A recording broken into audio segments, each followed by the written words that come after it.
안녕하세요. 안산 미랄침례교회 박홍래 목사입니다.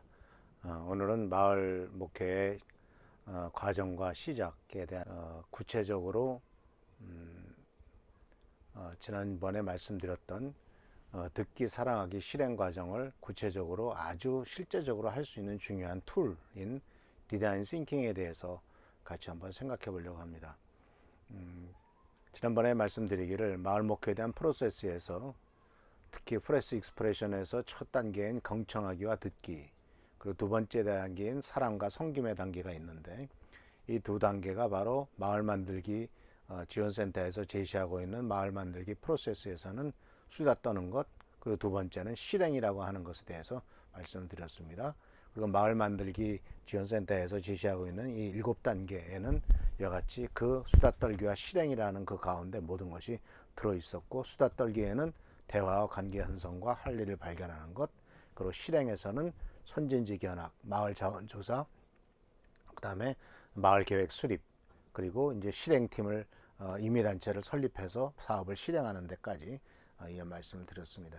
근데 여기에서 이제 그 마을 만들기에서 얘기했던 지난 강의에서 말씀드렸던 마을 만들기의 그 단계를 아주 실제적으로 실행하기 위해서는 이제 다양한 툴과 다양한 방법이 있는데, 그 중에서 현 시대에서 현대 지금 가장 그 핫하게 떠오르고 있고 많은 사람들이 이 부분을 연구함으로써 굉장히 많은 도움을 주고 있는 것이 디자인 띵킹이라고 하는 중요한 그 적용 방법입니다.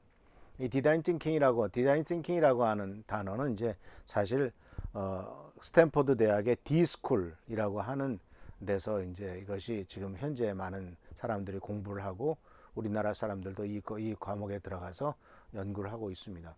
근데 사실 이 D스쿨 과정을 제가 한번 참가해 보려고 인터넷으로 확인을 해봤더니 3일 참가를 하는데 무려 교육비가 12,000달러더라고요. 그러니까 지금 현재 환율로 따지면 한 1,400만 원이 넘는, 단 3일 공부하는데 1,400만 원이 넘는 참 엄청나게 비싼 과정인데, 놀랍게도 전 세계에서 이 스탠퍼드 대학의 D스쿨에 이 디자인 싱킹을 배우기 위해서 기꺼이 12,000달러를 내고도 그 가운데 들어가서 공부를 하더라는 것이죠. 우리나라에서 이 디자인 싱킹에 대한 책이 여러 권 나와 있는데, 그 중에서 이제 디자인 싱킹의 강의 노트북이라는 책이 있는데, 그 강의 노트, 이것은 디자인 싱킹하는 D스쿨을 바로 대만에 있는 국립 대만 대학에서 이제 그 팀을 불러다가 학생들에게 적용시킨 것이었는데, 그때도 그 당시에도 이 디자인 싱킹을 하는 D스쿨의 학비가 3일 동안에 9,000달러였습니다. 불과 몇 년 만에 이제 12,000달러로 오른 거죠. 근데 이것이 왜 이렇게 그 1,400만 원씩이나 내고 배울 만큼 가치 있는 것이냐라고 하는 사람들의 의문을 들 수도 있겠습니다만, 그러나 그것을 배운 사람들은 충분히 그 값어치를 하고 있다라고 하는 것을 얘기하는 것을 들었습니다. 그럼 디자인 싱킹이라고 하는 것이 무슨 의미냐면, 디자이너들이 어떤 문제를 풀어가기 위해서 연구하고 그것을 적용하는 방법을 그대로 쓴다라는 사실이죠.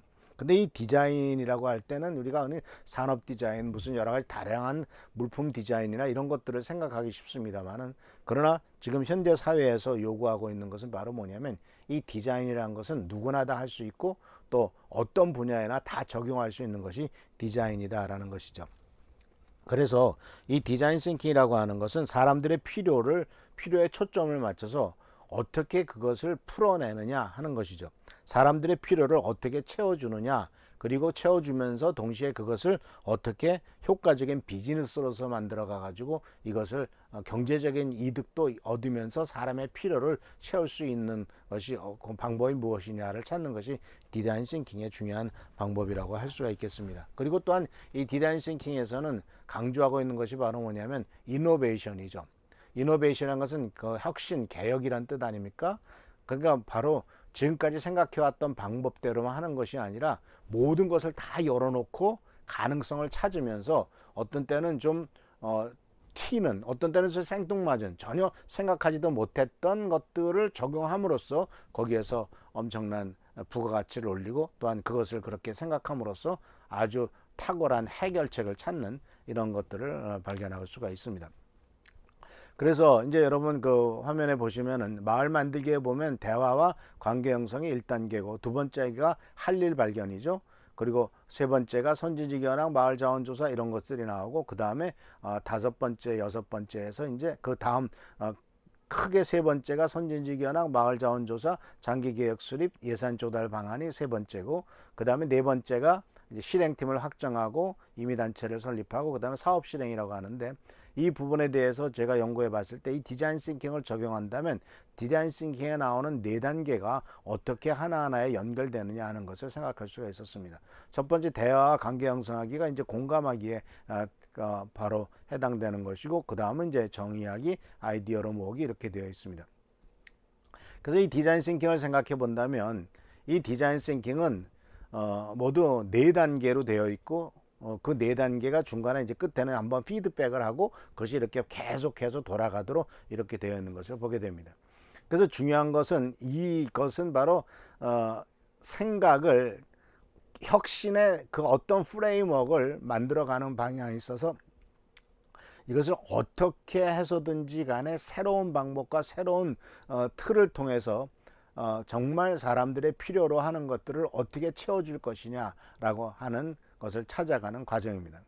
그래서 이 디자인 싱킹은 바로 첫 번째가 이해하는 단계이고 두 번째는 탐구하는 단계이고 마지막으로는 그 탐구하는 것을 실체로 실현시키는 이런 단계로 되어 있는데 실제로는 이제 5단계로 되어 있는 것을 보게 됩니다. 이 하나하나를 한번 자세하게 생각해 볼 필요가 있죠.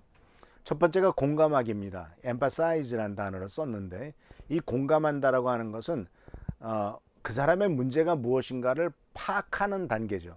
근데 문제를 파악하는 것이 왜 공감하기라는 단어를 썼냐면은 실제로 지금 아픔과 쓰라림 속에 들어가 있는 사람의 입장에 들어가지 않으면 문제를 발견했다고 할지라도 거기에 대한 정말 깊은 어떤 생각과 그 발견된 문제를 해결하고자 하는 의지가 별로 없게 된다는 것이죠. 이 emphasize, 공감한다라는 말은 경청한다는 것과 또 그 사람들의 그 현장에 들어간다는 의미가 있죠. 지난번에도 말씀드렸습니다만은 하나님께서 그 이스라엘 민족이 애굽에서 그렇게 핍박을 당하고 있을 때, 애굽의 고통스러운 상황이 있을 때 내가 그곳에 내려가서 그들의 말을 듣고 라고 하는 속에서 내가 그들의 고통을 보았다라는 말 속에는 바로 이 공감이라는 단어를 우리가 떠올릴 수가 있죠.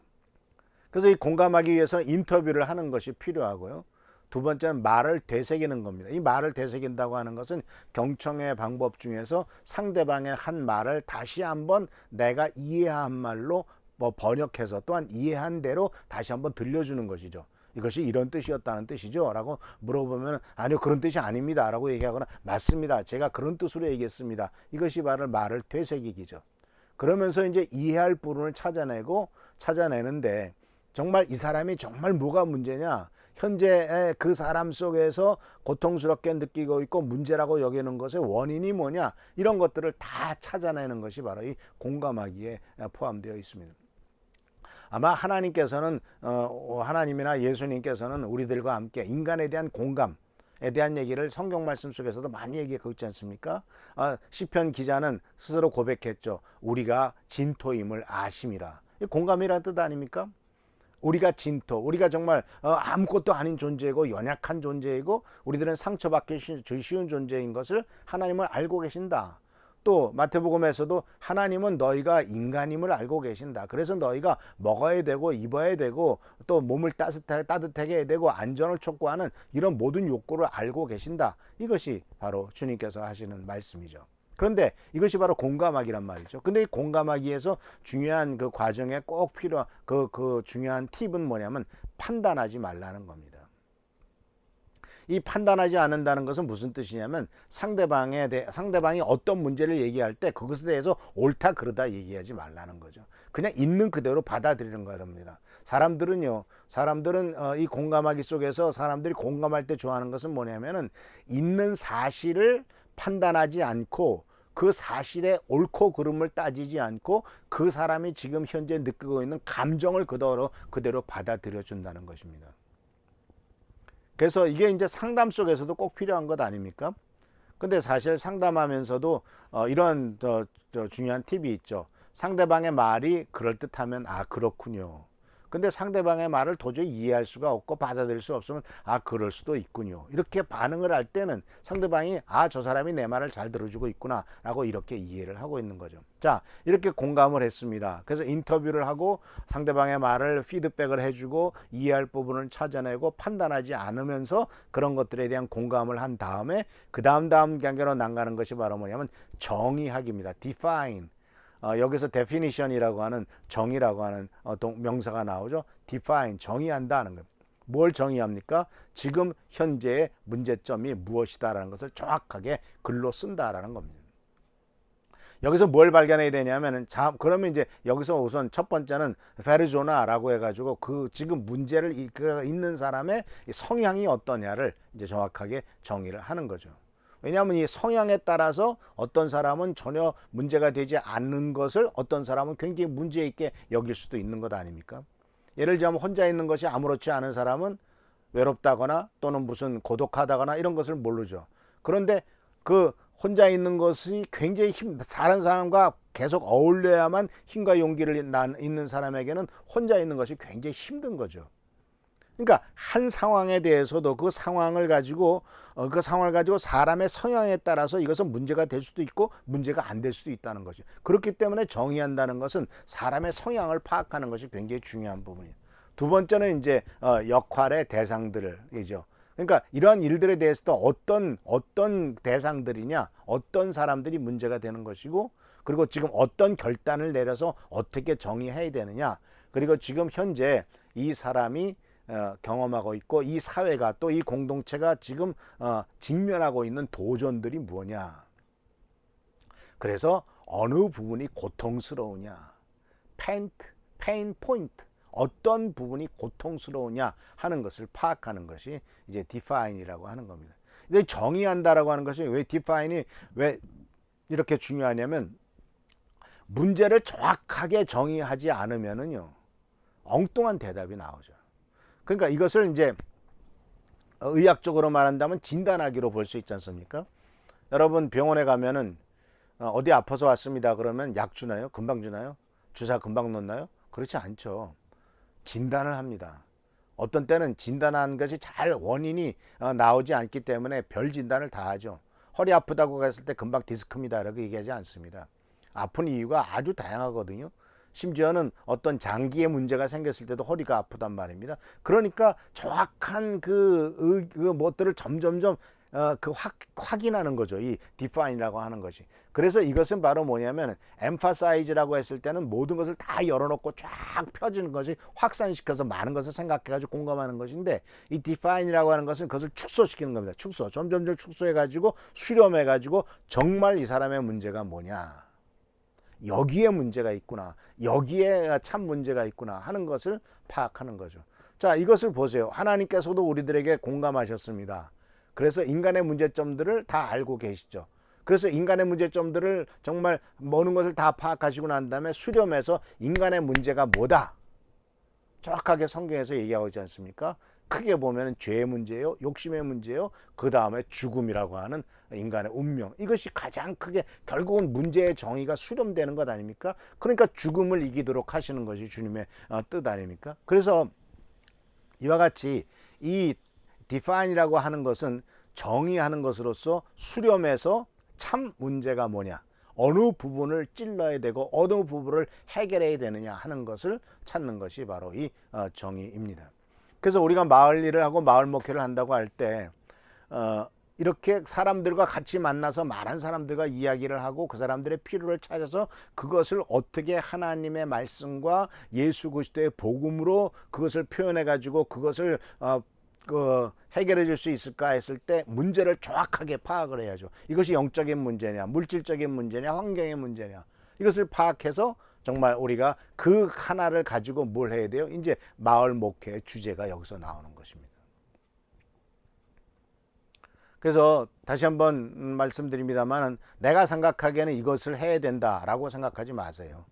내가 생각하기가 아니라 주위 사람들의 의견, 그리고 우리 교회가 위치하고 있는 그 지역, 그리고 이 지역과 그 역사와 환경 속에서 우리 교회가 정말 뭘 해야 될 것이냐라고 하는 그 수렴, 이것은 정말 그 쉽게 말씀드리자면은 의사가 그 부분을 정확하게 찍었단 말입니다. 그러니까 한의사가 여기 아파 저기 아파 하는데 정확하게 어느 혈자리를 찍어서 걷다가 침을 놨더니 한 방에 나왔다. 이것이 바로 디파인의 중요한 부분이죠. 어느 부분이냐 이거예요. 그러니까 목회도 마찬가지입니다. 어느 부분이냐. 지금 현재 마을 목회를 할 때 우리 이 교회가 우리 지역에서 어떤 부분에 포인트를 찍어 가지고 그 문제를 해결하려고 할 때 많은 사람들이 공감을 하고 그 많은 사람들이 복음을 받아들일 수 있겠느냐 하는 것입니다. 그래서 이 사마리아 여인의 이야기는 계속 조금 이따 또 하겠습니다만, 사마리아 여인이 어디에서 예배를 드려야 되느냐라고 하는 것은 사실은 사마리아 여인의 개인의 문제가 아니라 사마리아 전체의 하나의 사회적인 문제였을 겁니다.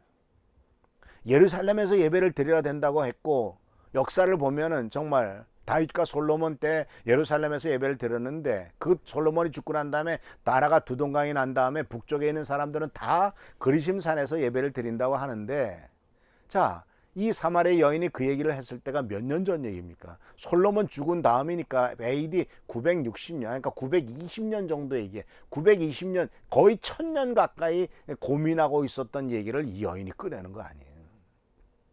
그건 여인의 문제만이 아니라 그 동네의 사람들의, 사마리아에 사는 사람들 전체의 문제였고, 그것이 바로 이 문제를 정의하는, 예수님께서 그것을 해결해 주심으로써 그것이 사마리아 사람 전체, 그 동네 사람들 전체에게 문제 해결에 중요한 그 정의가 됐다라는 사실이에요.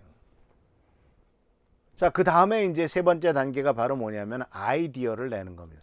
아이디어라고 하는 것은 바로 뭐냐면은 이 생긴 문제점이 나오잖아요. 그 문제점을 해결하기 위해서 무슨 생각이든 다 끄집어내는 겁니다. 노인 복지 문제를, 노인 문제를 뭐 해야 되느냐? 이게 노인 복지의 문제다라고, 물론 굉장히 큰 영역입니다만은 어떤 한 분야를 딱 정했다면 그것에 대한 모든 아이디어를 최대한 끄집어내는 겁니다. 그래서 아이디어를 다 그냥 최대한 많이 모아내는 거예요. 그러니까 많은 사람이 필요하겠죠. 내 생각엔 이것이 하는 게 좋겠다. 이 사람은 이게 좋은 거예요. 거기도 역시 판단하지 말고 비평하지 말고 그냥 다 모으는 거예요. 다 모으는 거예요. 아이디어. 그래서 모든 아이디어는 가치가 있다라고 생각하셔야 돼요. 아니, 그 생각 틀렸어, 이런 말 하시면 안 됩니다. 모든 아이디어는 다 가치가 있고요. 이것을 다 모아요. 다 모아서, 그리고 그것에 대한 태도는 당신 말이 맞다. 그렇지만 그리고 나는 또 이런 것도 있다. 이렇게 얘기가 닿아야 갈등이 생기지 않죠. 틀려서 그 말 다, 그게 무슨 좋은 방법이야.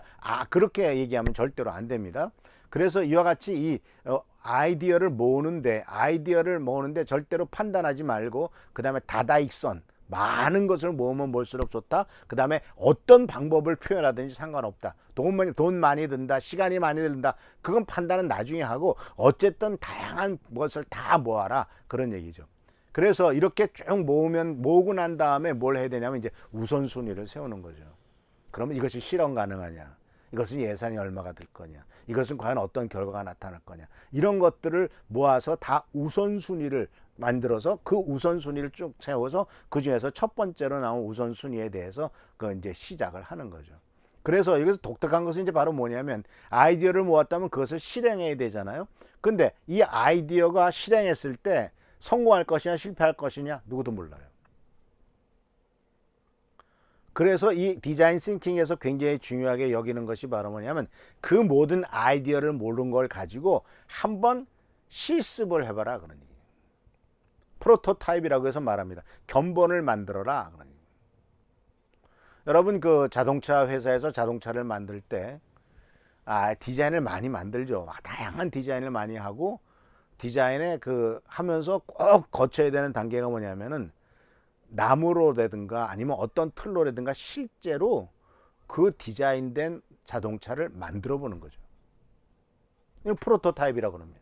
견본이죠. 이 프로토타입을 만드는데, 이 견본을 만들면서 이것을 이제 계속 해 나가다 보면은 실패하거든요. 아니 이건 아니야. 이건 아니야. 근데 놀라운 것은 계속해서 프로토타입을 하다 보면 새로운 아이디어가 계속 떠오릅니다. 이렇게 바꾸면 어떨까? 저렇게 바꾸면 어떨까? 이러면서 이제 견본을 만들면서 거기에서 꼭 뭘 해야 되냐면 스토리보드를 만들어야 돼요. 이렇게 했었다, 이렇게 했었다, 이렇게 했었다는 것에 요것은 이런 문제에서 이렇게 바꿨고 이건 이런 문제에서 바꿨고 이런 스토리보드를 만들어 가면서 이제 그것이 나중에 끝에서 가서 뒤돌아보면은 다 끝난 다음에 뒤돌아보면 아 여기서 이렇게 됐구나 해서 이제 스스로 깨닫게 되는 것이 있죠. 그래서 이 견본 만드는 것은요, 견본 만드는 것은 어쨌든 돈을 적게 들여서 만들어야죠. 그러니까 실패를 해도 별로 큰 상처를 입지, 데미지를 입지 않도록 하는 것이 프로토타입의 중요한 부분입니다. 그러니까 실제로 만들어 보는 겁니다. 그러니까 아까 말씀드렸죠. 엠파사이즈 공감할 때는 확산시킨 겁니다. 그 다음에 문제를 정의해서 디파인할 때는 다시 수렴합니다. 아이디어를 낼 때는 다시 확산합니다. 그리고 프로토타입을 만들 때는 또 다시 수렴합니다. 그래서 이 수렴은 중요한 것은 바로 싸게 만들어라, 그 다음에 빠르게 만들어라, 그리고 시각화시켜라 하는 것인데 왜 이것이 중요하냐면은 이 빠르게 만들고 빨리 실패를 하라는 거예요. 빨리 실패하고 그리고 또 만들어 봐라. 그래서 여러 번 실패하다 보면 빨리빨리 실패하다 보면은 결국은 나중에 최고의 것이 거기서 나오기 때문에 그렇죠. 아시다시피 정말 이렇게 아이디어를 모아서 뭔가를 만들려고 할 때는 실패 경험이 없으면은 그것은 큰 문제가 되기 쉽습니다. 그래서 바로 단순하게 해서 더 빨리 실패를 해가지고 빠르게 반복해서 거기에서 나오는 결과를 가지고 이제 뭐를 하냐면은 실제로 실행을 해보는 거죠. 테스트를 해보는 겁니다. 그래서 만들어 놓은 것을 가지고 테스트를 해보면서 어떻게 하냐면 그 테스트에서 잘못된 것들을 이제 다시 한번 찾게 되는 거죠. 이 테스트는 다시 말하면 피드백이라고 말할 수도 있죠. 이 테스트를 해서 바로 다시 이제 처음에 문제점이 있다라고 생각했던 그 사용자들에게, 그 동네 사람들에게 이렇게 보니까 어때요? 이렇게 보니까 어때요? 그리고 같이 공동체였던 사람들에게 이런 얘기들 끄집어내면은 아 이게 문제가 있다, 저게 문제가 있다, 잘했는데 이런 것을 좀 보완했으면 좋겠다. 그것이 바로 테스트죠.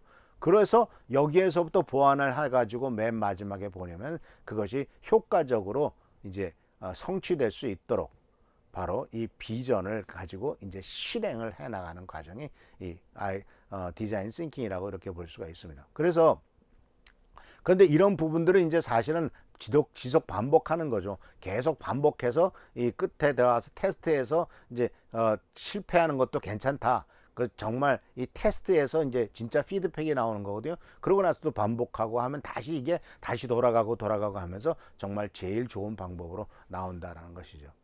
물론 성경은 하나님께서 하시는 방법은 하나님은 실패가 없죠. 예수님도 실패가 없습니다. 그러나 인간은 실패를 합니다. 그래서 인간은 실패를 했지만 하나님께서는 인간의 실패를 실패로 끝내는 것이 아니라 그것을 통해서 일종의 인간의 실패는 프로토타입을 만들어 봤을 때 실패하잖아요. 아담이란 프로토타입이 실패했잖아요. 그래서 그 실패한 것을 가지고 다시 이제 문제점들을 다시 파악해서 다시 또 이렇게 돌게 하지 않습니까? 그래서 하나님께서 사람을 사용하실 때도 계속해서 이 단계에서 테스트하면서 문제점들에 대해서 실패도 괜찮다. 그리고 실패를 다시 회복시킴으로써 그렇게 해서 다시 또 파악해 가지고 이 문제를 돌아가게 함으로써 궁극적인 성공을 이루는 것을 우리들은 성경을 통해서 볼 수가 있습니다.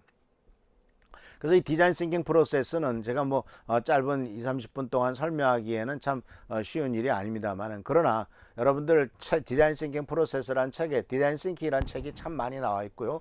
또 이런 것들을 공부하는 데가 우리나라에서도 좀 있고요. 여러분이나 구글링을 좀 해보시면은 많은 정보나 또는 디자인 싱킹에 대한 것을 배울 수가 있습니다. 근데 이 부분까지 목사가 배워야 되느냐라고 하는 의문을 던질 수도 있겠습니다만 그러나 이런 것들까지 알아야 이 세상이 너무나 빠르게 AI가 모든 것을 지배하고 모든 것을 다 이렇게 통제할 만큼 엄청나게 많이 발전해 나가는 이 세상의 과학의 발전과 세상의 발전에 이런 거라도 목사들이 알고 있어야지 뒤처지지 않지요. 그렇지 않으면은 16세기 신앙을 갖고 계속 16세기, 17세기에 머무르는 신앙이 될 수밖에 없습니다. 한동안 그러한 우스갯소리가 있지 않습니까? 교회가 뭐냐? 20세기 건물을 지어놓고 그 안에서 16세기의 찬양을 부르고 또 17세기, 18세기의 교사 방법을 가지고 여전히 어린아이들을 가르치고 있다. 물론 성경은 하나님은 어제나 오늘이나 동일하신 분이시니까 문제가 되지 않지만, 그러나 그릇은 바꿔야 되지 않습니까? 근데 그릇도 여전히 18세기, 19세기 그릇 갖고 쓰고 있으니까 얼마나 답답합니까? 지금 정말 이런 것들을 다 파악해서 테스트도 하지 않으면 지금 소위 메타버스라든가 또는 그러한 그 어떤 사이버 공간 안에서 이루어지는 다양한 교육과 다양한 그런 훈련, 이런 것들이 뒤처지는 경우가 참 많죠. 그래서 목사님들, 나이 드신 분들은 쉽지 않겠습니다만 젊은 목회자들이나 전도사님들을 활용해서 메타버스를 통해서도 성역 공부하고 수련회도 하고 세미나도 할 수 있다는 것을 기억하시면서 이 메타버스에 대한 연구 좀 하시고, 그 다음에 또 우리 교회에서도 한번 실행해 봐서 참 많은 효용을 얻었던 게 뭐냐면, 이 메타버스라고 하는 그러한 그 큰 거대한 사이버 공간 안에서 로블록스나 제페토라, 그러니까 제페토라는 것이 이제 네이버에서 만든 것이고, 로블록스는 미국에서 만든 사이버 공간이면서 또한 일종의 메타버스거든요. 이 로블록스를 활용하시면은 아마 여러분 많은 도움이 될 겁니다.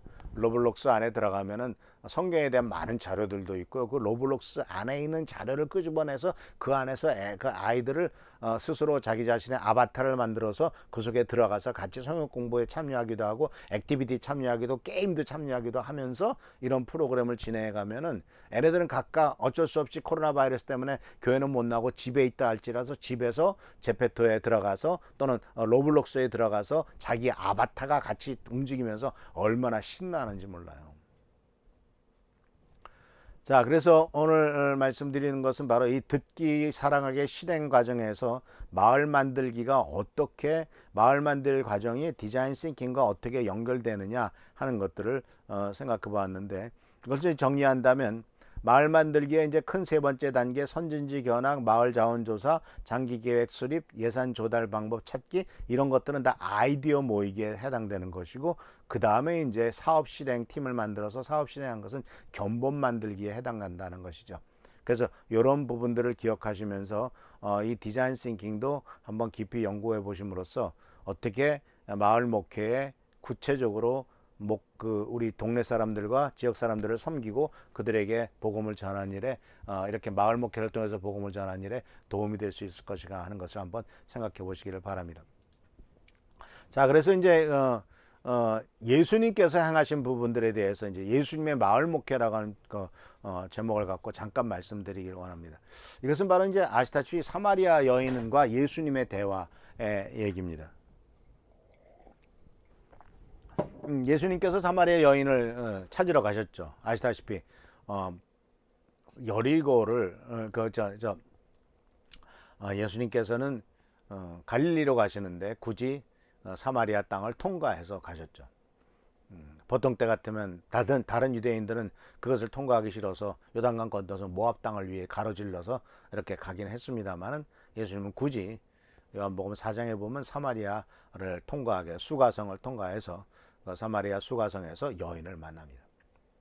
그래서 이 여인과의 시작은 아시다시피 요한복음 4장 1절에 예수님께서 이 수가성의 우물가에서 한 여인에게 말을 걸므로써 시작됩니다. 대화가 시작되는 거죠. 굉장히 예수님께서도 액티브 하신 거예요. 예수님에게 와서 누가 말 걸기를 기다리는 것이 아니라 예수님이 스스로 접근하신 겁니다. 나에게 물 한 잔을 좀 다 줄 수 있겠느냐라는 부탁을 함으로써 물꼬를 트죠. 그래서 예수님과 한 여인의 대화가 시작됩니다.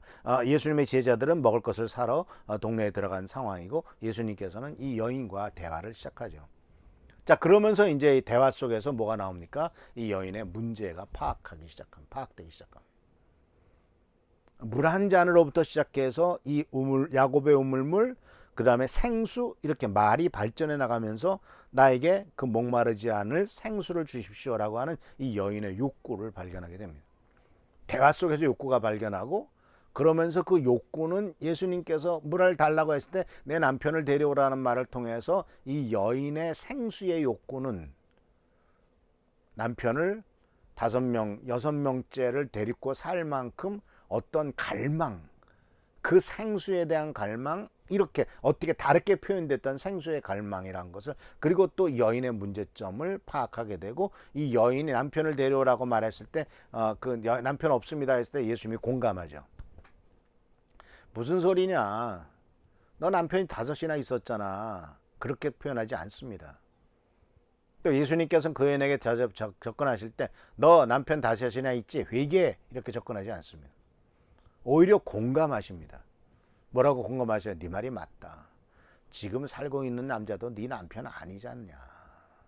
정확하게 예수님께서는 이 여인의 문제점과 그것을 정의하신 겁니다. 정의, 디파인 하신 거예요. 공감하셨습니다. 그러면서 정의하셨습니다. 그러면서 그 문제에서 여인은 이제 그동안 마음속에 깊이 생각해왔던 것을 끄집어내죠. 어디 가서 예배 드려야 됩니까? 라는 얘기로 나옵니다.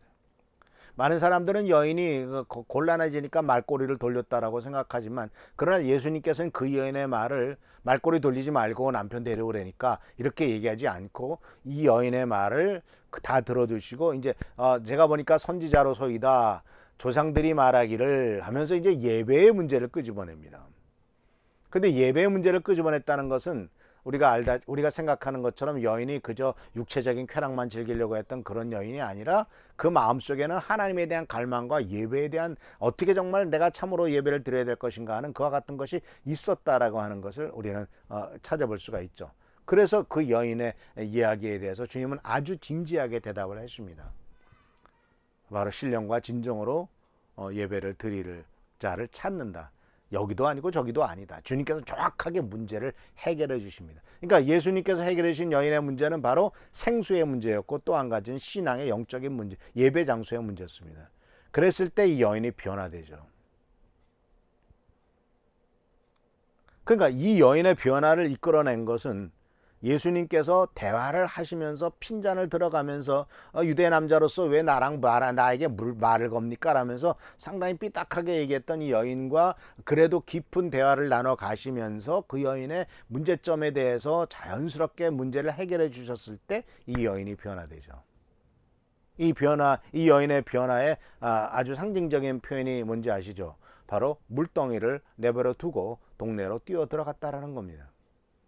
동네 사람들 보기 싫어서, 동네 사람들의 가십에 자기 얘기가 계속 올려내리는 것을 듣기 싫어서 대낮에 물길러 왔던 여인이 이제는 동네 사람으로 동네로 뛰어 들어가서 동네 사람들에게 내가 선지자를 만났다라고 하는 큰 기쁨의 소식을 전하죠. 그러니까 이 여인은 더 이상 자기가 남편 5이나 바꿨다는 것에 대한 부끄러움이 없습니다. 왜냐하면은 동네 사람들도 여전히 고민하고 있었던 것, 예배를 어디서 드려야 되느냐, 어떤 예배를 드려야 되느냐 하는 이 문제에 대해서 동네 사람들에게 가서 내가 한 일에 대해서 다 알고 계신 분이 여기 오셨습니다 하면서 얘기들을 계속 끄집어내고 있는 거죠. 그래서 첫 번째 이 대화에서부터 시작해서 문제를 파악했죠. 문제를 해결했습니다. 그 다음에 여인의 변화가 있었죠. 그 여인은 이제 어떻게 변했습니까? 전도자로 변신하죠. 예수 그리스도를 전하는 사람으로 변화되고, 그 여인의 말에 대해서 들은 동네 사람들이 예수님과 예수님의 제자들과 같이 대화를 시작합니다. 그러니까 이 여인의 말에 대해서 동네 사람들이 참 제자가 무슨 소리 하는 거야 라고 얘기했지만, 그 이야기를 듣고 보니까 이 여자가 맨날 피해서 도망 다니던 여자가 갑자기 뛰어 들어와서 온 얘기를 하는 걸 들어보니까 예수님과 한번 대화를 해봐야 되겠다 되는 것이죠. 그래서 사실 여기서 이제 중요한 깨달음은, 문제가 많은 사람일수록, 동네 사람들한테 손가락을 많이 받은 사람일수록 변화되었을 때 그 파급력은 크다라는 거. 착한 사람이 변화됐을 때 파급력보다도 아주 못된 놈, 손가락질 당하고 아유 저거 하면서 동네 사람들로부터 무시당하고 인정받지 못했던 사람이 변화됐을 때 오히려 더 큰 영향을 발휘하는 것이 이 사마리아 여인의 모습 속에서 발견하게 됩니다. 자, 그래서 우리가 마을 목회를 한다고 할 때 예수님께서 이 사마리아 여인과 대화를 하면서 결국은 그 온 동네를 변화시켰던 이러한 그 과정을 꼭 기억하시길 바랍니다. 이것이 바로 예수님께서 어떻게 한 마을을 변화시키는 그 어떻게 했느냐 하는 것에 대해서 잘 가르쳐 주고 있는 중요한 모범이라고 볼 수가 있습니다. 그래서 우리 교회는요, 이제 지난번에도 말씀드렸습니다만 미랄교회 주민공동체라고 하는 이름으로 주민공동체 이제 겨자씨 커뮤니티라고 하는 것을 만들었죠. 겨자씨 커뮤니티. 자, 오늘 여기까지만 강의하겠습니다. 1시간 더 해서 다음 강의는 이제 제가 우리 교회가 어떻게 했느냐에 대해서도 한 3, 40분 강의를 해야 되니까 거기에 대해서 계속 얘기를 나누도록 하겠습니다. 감사합니다. 안녕히 계십시오.